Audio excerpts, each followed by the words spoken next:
Hey guys, Ali Duzette here with baby Danielle. So excited to talk today about Venus retrograde, which is coming up, and the Venus-Pluto conjunction that is happening now. And I hope you can't hear too much of my kids in the background, but I wanted to record this real quick.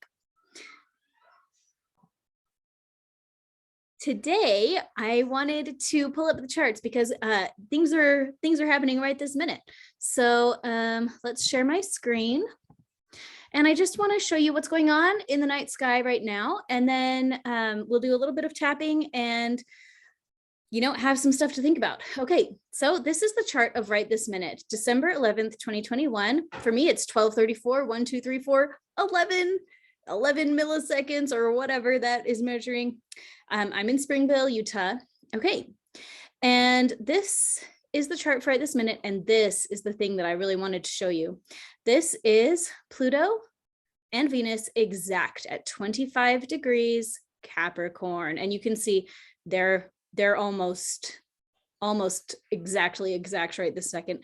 And I don't know, that's happening right now. Look, here's the sun. It's right next to the midheaven because the midheaven, the middle of heaven, this is where the sun is going to be the highest in the sky today. And that's right now. It's about noon, 12:34 p.m.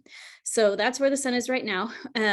Because of how, well, never mind that. We'll just focus on this. Okay, the sun, Venus and Pluto are exact today. And this is a big deal because Venus deals with the inner feminine, but also all of your relationships and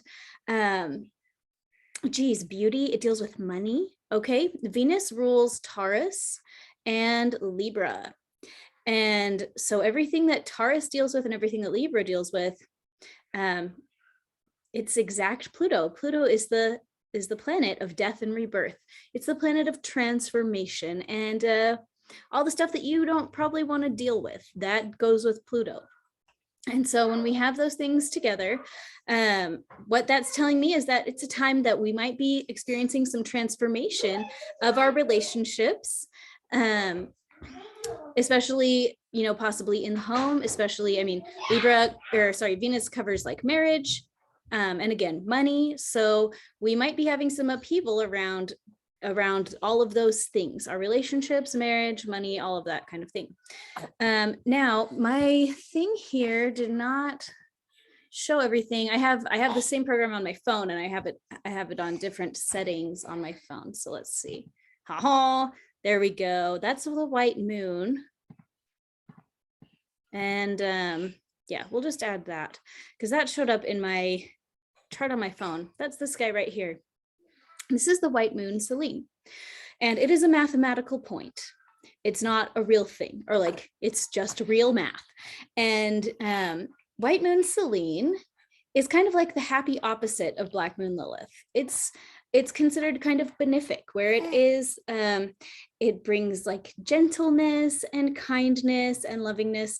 And here it is, what conjunct Pluto right now. And so what that is really telling me is that this whole little area right here is a time to be transforming the areas of our lives where we need to be a little more gentle and a little more kind, perhaps, or maybe where we have been kind and other things have not been kind to us. This is an energy that's just going to invite some transformation around this. Now, this is in Capricorn. This symbol right here, this purple section is Capricorn. And Capricorn, it's all about traditional values, family values. It's on the family axis of Cancer and Capricorn, where this is the mother energy and this is the father energy. So this can also deal with government. It can deal with work and career. So this can involve your relationships at work, your work situation, as well as, what are the traditions that you have in your home and what's going on right now? Well, it's the holiday season, right? We've just had like Diwali and Hanukkah. We're coming up on Christmas. Kwanzaa is coming up, I think. So we have a whole lot of holidays coming up, and this really interesting placement where we have, kind of some celestial support to make some big changes that have to be made, whatever those changes have to be, whatever we haven't wanted to deal with in our relationships and in the places where we've been supposed to be kind and nurturing. This is going to give us that opportunity to make some big changes. And it might not be that fun, but it will be probably important. Now, let's take a look at this. This aspect right here of Venus and Pluto are trine. That's this blue thing. Right down here, Black Moon Lilith, almost exact, the North Node. So this is kind of our destiny. This is kind of the point of what we're going through right now, all of us in the whole world. This is a global energy. We're globally being invited to find our true self. And this is Black Moon Lilith. She's going to deal with speaking our truth and being authentic in our emotional expression. Black Moon Lilith gets into trouble when she speaks without tact. So this is telling me that if we are not tactful in speaking our truth in family settings, ho, ho, ho, that can cause some big death and rebirth that may not be very fun. If we can speak in kindness, then this is kind of like the destiny of right now, is to have some positive shifts in this area. Oh my gosh, ouch, my baby is chomping me so hard. Here, chomp a toy fork. Ow, ow, ow, ow, ow. Get off of my hand. Chomp a toy fork. Okay. The other thing here is this square from Pluto and Venus to, this is Hygeia, the asteroid that we get the word hygiene from, or the word hygiene, and is named after Hygeia, who was a Greek goddess of hygiene. You know, I always say she's like the energy of flossing your teeth every day.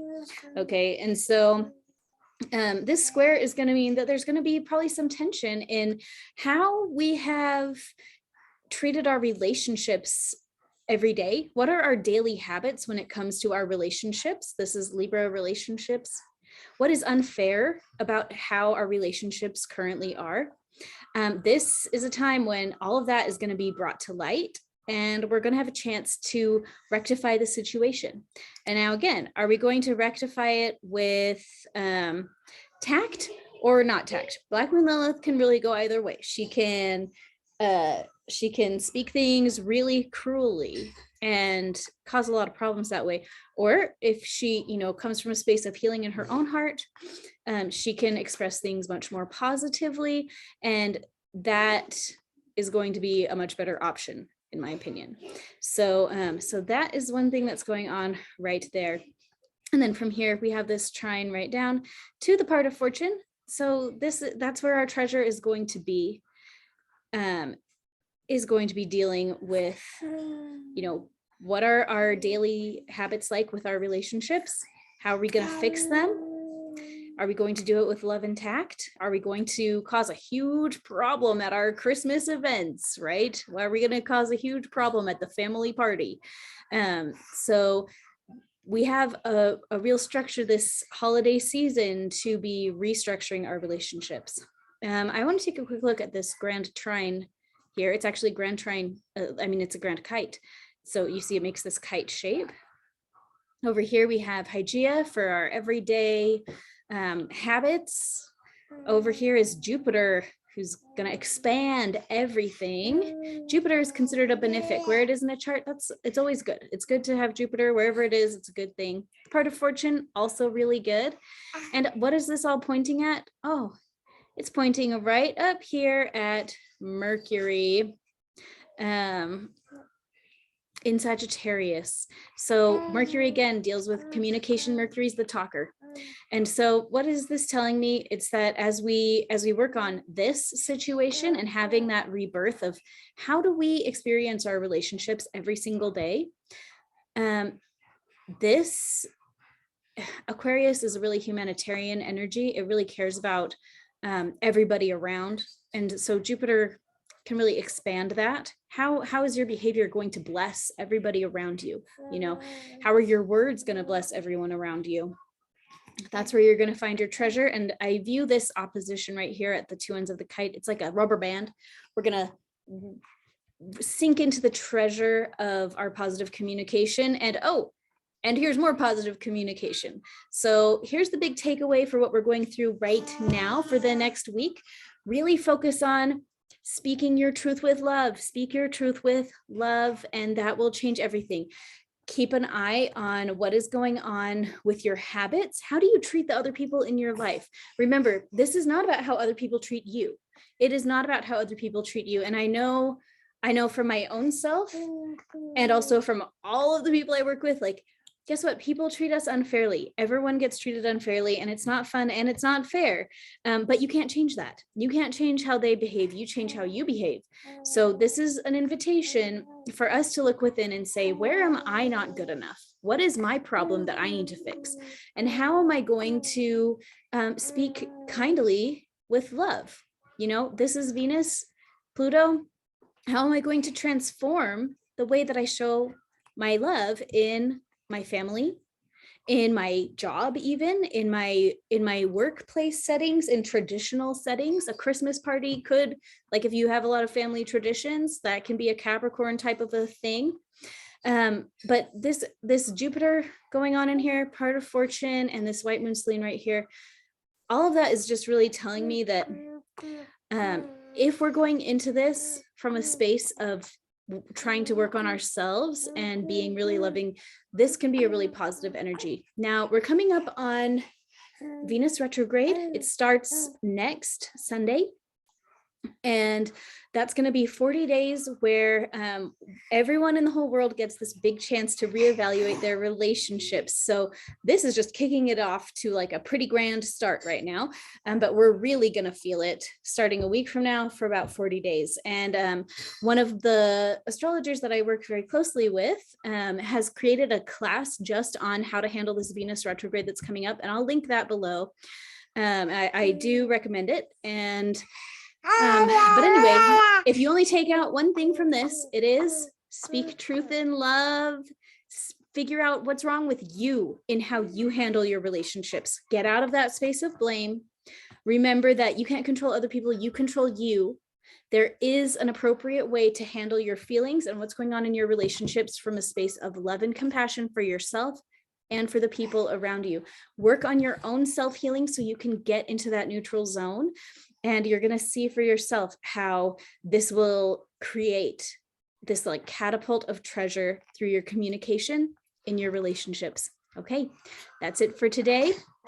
I think you guys are amazing, and I hope that you have a good day.